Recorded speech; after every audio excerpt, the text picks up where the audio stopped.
Hello and welcome back, everyone, to Sneaker Impact News. I'm your host, Bryan the botanist, and today I have a special interview with Frankie Ruiz. For those who do not know Frankie and living in South Florida and Miami, you'd have to not be a runner to not know him. Frankie is the founder of the Miami Marathon, the chief running officer at Lifetime, chief wellness officer for City of Miami, Nike running coach, and the creator leader of the Brickell, South Beach, and all the great run clubs we have around Miami.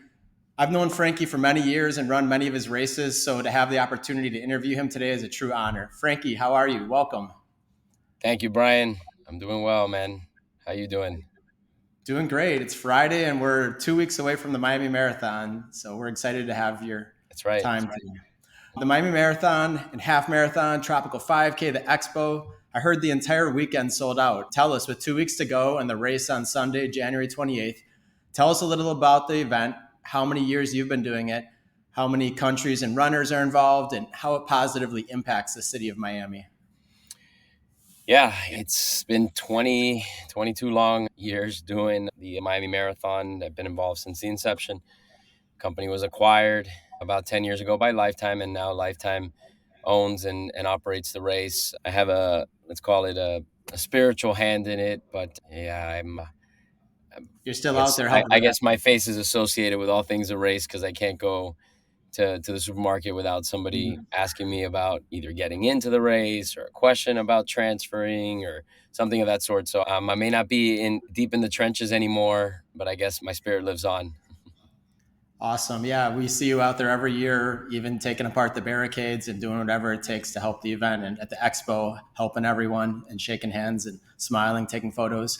Tell us about the Expo. And for those that don't know, Sneaker Impact will be an exhibitor there for the third year in a row. So bring your shoes if you want to recycle them with us. So yeah, Frankie, tell us about a little bit about the Expo. Yeah, the Health and Fitness Expo has been something we to say kicks off the weekend, and it's at the Miami Beach Convention Center. Runs all day Friday, all day Saturday. All the details and parking and all that good stuff, I'm sure, is on the website. But the Expo is a place where you go and check out the latest and greatest shoes, usually on sale, and some great deals are picked up. I know that the event, or the Expo rather, has one of the higher per runner sales of any of the major marathons out there. And I think it's a testament to the fact that so many visitors are coming. A lot of these things are not available where they're at. It's the beginning of the year. So there's a bunch of reasons why I think you'd want to be at the Expo. And then, yeah, definitely one of the main reasons I would say you go by is to see Sneaker Impact. Make sure you look them up and support them with your old shoes, basically, your old running sneakers. Throw them in the boxes that Bryan's got behind him. Yep. I'll be there with the team. We're at booth 929, I believe, which is back by the Chicago Half Marathons booth. We're back in the very back of the building where you get your packets. If you walk through the hall, you can find us to the right in the back right. But we'll be making a lot of friends there, and we're going to have our big collection clear box. People love taking a photo in front of it. We're going to have free T-shirts. We're going to be taking photos and just giving out. Yeah, I love your red. And then we'll have our compostable bags. So yeah, we're going to be there for the whole weekend, but especially the Expo. Bring your shoes, guys. So Frankie, tell us, how did you learn about Sneaker Impact and why are you such a big supporter of the brand? I heard about Mo back when I was with the running store. I had a running store called So Runners way back when, and since then it became Go Run. And I'm not behind the cash register and fitting people for shoes anymore, but still affiliated. Anyhow, back during that time, I did learn that there was this guy named Mo, and he was actually related to one of our runners, and he was in the upcycling world and recycling world, and I should get to know him. Fast forward to a couple years ago, finally he and I connect, and he's got basically this incredible idea to really go in and do our best to chase the sort of running shoes that were ending at the landfills. And here we are a couple years later with not just a brand but an actual impact, as the name says. And for me, being a Miamian that is so affected by the disregard for the environment, living so close to the water, living in a place with limited natural resources and whatnot, I think we have an obligation, or I should say I have an obligation at least to do my part. I think this is just one of those things that we could do. It's low hanging fruit. and most certainly something I not only identify with the cause, but I think from a symbolic standpoint, running or runners rather in general should definitely as well. It just closely aligns to what you do with running, and the fact that you're outdoors and the fact that you're making your community better, maybe running for a cause, all that good stuff is very like what Mo and the rest of the Sneaker Impact team and yourself, Bryan, have been doing for all these years. So it's definitely it's more than a business, because it is. It actually was it's a way to help while being, I can say, this successful too in the industry. But more than anything else, everyone's winning around him as well. So that's why I chose to be a part of it. Awesome. Yeah, it's been really fun the last couple of years working with the team here and you, and having you help us grow. And we've been partnering up with so many stores and other organizations that are like-minded, and meeting runners and just growing through Instagram and through events like Yeah, the isn't it Miami crazy? Isn't Marathon. it crazy, Bryan? We started off struggling a bit to get stores to buy into the idea, and now here we are. What is it? That's true. A It's couple hundred stores later, not more than yeah. that. I think most of the states in the US and abroad for Mhm. that matter have started to connect with us. The shoes are just, the boxes are coming in. To me, they're coming in and making not just me happy from a upcycling perspective and avoiding these shoes landing in the landfill too early, but it means that people are running. It means that That's true. Yeah. people are getting healthy, and that's my whole life, right? If Yeah. I can find my whole life, it's been that. It's getting people to do something like running to make their life and their community better. That's a good point. As we see the running industry grow in the US after we had some health issues, it's really come back, and because it's so important, it's everything. And so we should see the recycling industry grow for shoes as well. And the sad thing is, recent statistics show only 13% of Americans are recycling their shoes. So 87% are going in the landfill, which is up to 400 million a year. So there's a real need for runners to be the leaders in that, so that the rest of the public realizes that when you're moving or just cleaning out your garage, sometimes people have 20 pairs of shoes. We're at these expos. We go to many marathon expos, and people tell us about how many shoes they have at home, and they aren't wearing 90% of them usually. Yeah. And rather than them go in the ocean and the landfill, Sneaker Impact is a free solution through our boxes that the stores have, the locations. And then we also have our bags for the public, which you can get at Right. the marathon. And then we go to events year round. So we're just really passionate about education here. Frankie's been our main advisor along with our founder, Mo. And Frankie, I just have a couple more questions for you. So people can come to your running clubs to donate the shoes as well, right? Yep, we've got eight different run clubs in the Miami, call it Miami Broward area, South Florida area, and some of those run clubs are basically close to where you live. At some point, somebody realized that there's a run club nearby, and if it's not ours, maybe there's Sure. another one nearby. But we've got them in Brickell and South Beach and Weston, West Kendall, Gables, Homestead, Wow. Doral. So we're pretty much all over the place, Yeah. and you're welcome to come out and give it a shot. You can find us on Instagram. You can look up werunmiami.com, and you got all the details there. But I think what's cool about bringing the shoes to your particular run club, or in this case, Brickell Run Club is one of the ones that collects the most, is that it forces you to come back to Run Club. And that's why I like it. It's like you're forced to bring the shoes in, and we got a box similar to the one that Bryan has there. And at the end of the month, I seal up that box and I take it over to Sneaker Impact, and we keep going. Last year, I want to say we did a few hundred pairs of shoes, and I'm fairly confident that now after the marathon we'll get another load. And Mhm. yeah, listen, the best thing about your shoes is that your story can live on and be combined with someone else's story. I've been always fascinated with shoes since I was a kid. I think that's part of the reason why I opened up a running store and I was in the business for 5 or 6 years. It's just because I'm fascinated by what they mean to a person, what have meant to me.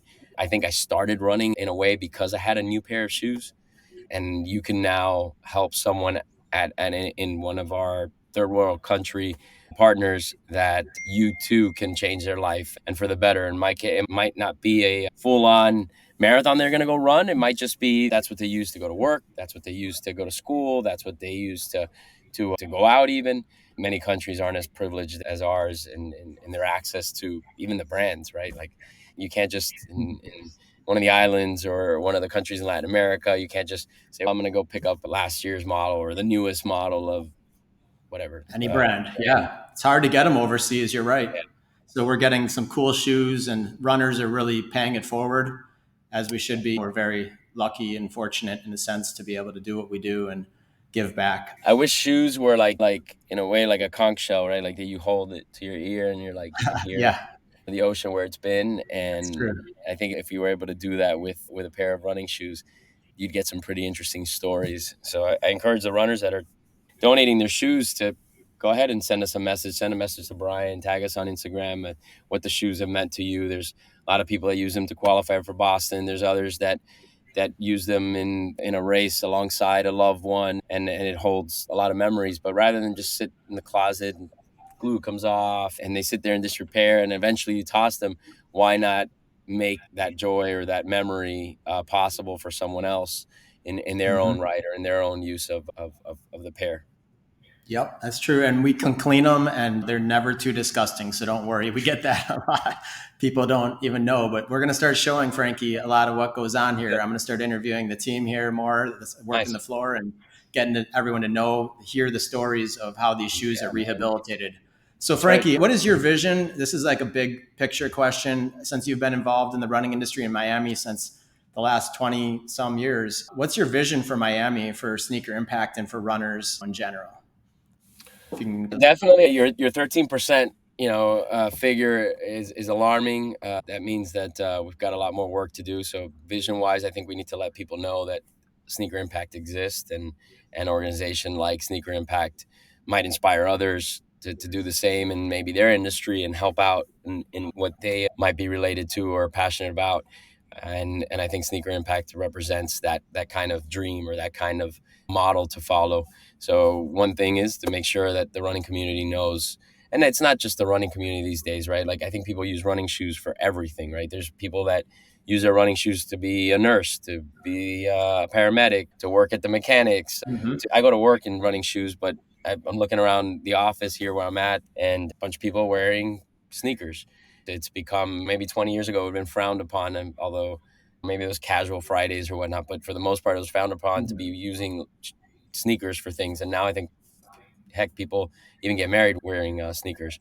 So there's a lot of shoes for us to still collect, and that has to start with getting the word out. So that would be one of my visions. And then as far as the running community itself is concerned, apart from just sneaker impact stuff, I just want to keep extending the idea of running and what it could do for your life and what it could be incorporated in, what it could serve as a basis for the foundation for kids sports, the foundation for your own longevity. I read a study yesterday, and aerobic fitness is linked to longevity. Wow, who would have ever thought, right? Yeah.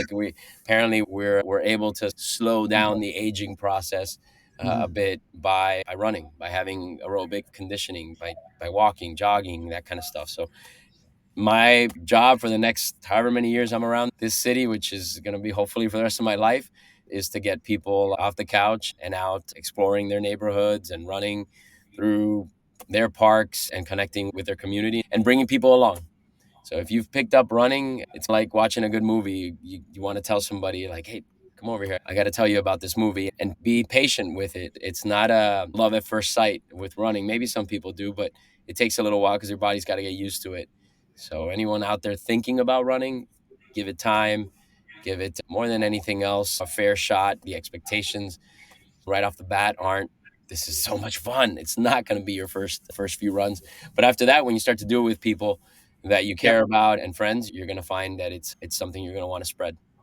That's what I was just thinking too. Is it can be very social if you want it to be, or if you want it to be very personal, it can be Yep. very, or it can be both. Yep. Running Right. is very personal, just like everything in music, but it's something everyone should be doing. Really, walking, running, getting your step count. We know that it makes you so much healthier. So thank you so much, Frankie, for inspiring the city. And I wanted to ask you a quick question as a city's chief wellness officer. Can you tell our audience a little bit about what you've been up to and how the city of Miami is taking fitness more seriously? Yeah, so I've been doing this for a couple years now, and Mayor Francis Suarez appointed me to the role. Full disclosure, I don't get paid by the city. I took it on because I thought it was a passion of mine that are aligned with my passion. And at the same time, the mayor asked, and I want to support all things our leadership. But I report to him on a regular basis. In fact, this morning I was with him supporting his mayor's health and fitness challenge. He has his own weekly fitness that he does. We've had several talks that we've given. We're also trying to influence different wellness initiatives within the city, whether that's PD or within the administration office at City Hall, all those areas. It's so broad. And people are like, how do you make an impact on such a big area? And I said, well, first off, we should start with the leadership and start with the people who are in the front lines of the actual city. And then from there we start spreading the message to the rest of the community. So he has me doing a lot of work with the parks and focusing on improving the park situation, which we all know can use a little TLC and some advocacy. So I've been doing that and staying on top of some of his initiatives. I also have still a role because of the run clubs to push city residents to come use what is a free asset, basically. And sometimes the mayor comes out and we push together and get people active and out, free of politics and whatnot. This is wholeheartedly it just happens to be that the leadership that we elect is walking the walk when it comes to health, fitness, exercise, eating, all that good stuff. So that's a little bit of what it involves. A lot of big goals, big dreams to implement in the city, but it is obviously a big city of several hundred thousand residents. Awesome. It's so good to hear the leadership is excited about fitness in the community and improving the parks and the bike paths. Because I know you've been a big bike advocate too with the Rickenbacker, everyone. Like, you've been one of the biggest advocates for helping, along with others too, protecting runners and the citizens from even things like car thefts in the area, from people taking advantage of runners, from bike accidents, fatalities, hit and runs, drunk Yeah, and driving. You look, have a I lot think of in general, I try to align myself with, and I don't want to be self-serving. As much as I enjoy biking now these days with my toddlers, I don't do that same kind of biking as often as I'd like. But Mhm. and I encourage people. It's not only to take up your own interest, right? If tomorrow someone says to me, "Hey, we need repairs to the baseball fields," I don't play baseball on a regular basis. I'm still gonna lend a hand, so it doesn't only have to be in line with your own self-interest. So I've always found that it's better to just get people out there moving. If it's not in line with what you enjoy, I love Sure. paddleboarding, I love biking, I love running, but every so often I do what I can to make sure I'm helping the big picture and removing barriers, right? So if a park is not hospitable to someone or attractive with an attractive entrance, or the water fountains aren't cold, or there's garbage on the floor, or the bathrooms aren't working, all those things are obstacles, and someone doesn't have a good experience exercising and using an outdoor asset, such as, it's not a luxury, but an outdoor asset or an outdoor Mhm. amenity that we all need, then they're not going to go back and they're not going to create a healthy habit for themselves and their families. And that all eventually costs us all, right? We have less productivity in our community, less happiness in the community. A lot could be solved with a little exercise. That's true. And we can do that if we can do a lot of the other projects we're doing. We can certainly take care of our health in our city and the green spaces. So thank you, Frankie, again for your advocacy. How can everyone follow you to stay connected with everything you're up to? I think I'm I know pretty on accessible. Facebook you might have maxed out, right? Yeah, a while ago. Instagram. Frankie Ruiz, FrankieRuiz on Instagram. Um, I've got TikTok, I've got it LinkedIn, I've got WhatsApp. This day and age, you can get a hold of me, and if it takes me a little while to get back to you, that's just my slowness in the queue. But eventually, I'll get back to you if you need something or you just want to follow, and hopefully, I provide something that inspires you or gets you thinking about something differently, or your passion ignited. That's music to my ears. You can also use the NRC app, the Nike Run Club app, which is a pretty cool thing where you can go on there and have an audio guided run. I'm not saying that my voice is the best, but at least Miami's represented on there, and You're on there. Okay, I've that's got awesome. I got to check that out. I've got several guided runs on there, so you can go on a run and be coached by me virtually through your headphones or your AirPods. And Oh, I forgot to say that in the intro, but I'm sure as a very humble man, I forgot to mention that Frankie's you were named the coach of the year in the entire United States for high school cross country. Yes. at Jesuit. Yeah. Yeah, it was Number through I received what's called the Newton Award, which is Coach Newton was a famous coach and maybe a tenth of what he was, but I was given that award or that trophy at the national cross country championships. So that was cool to be acknowledged. But at the end of the day, I didn't run the race. That's probably why they even looked our way. It's because the kids performed so well, and I just happened to be there to watch them. And they How did give they do this year?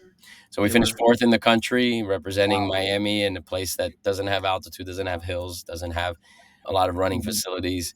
They proved to the rest of the country that there's some fast kids down here and we Wow. can compete with the best. So that was pretty neat to be a part of. And if I can do one thing in life for the rest of my life is besides being a husband and besides being a family person and a father to my kids, it would be to coach forever. It's just not the most lucrative thing in the world.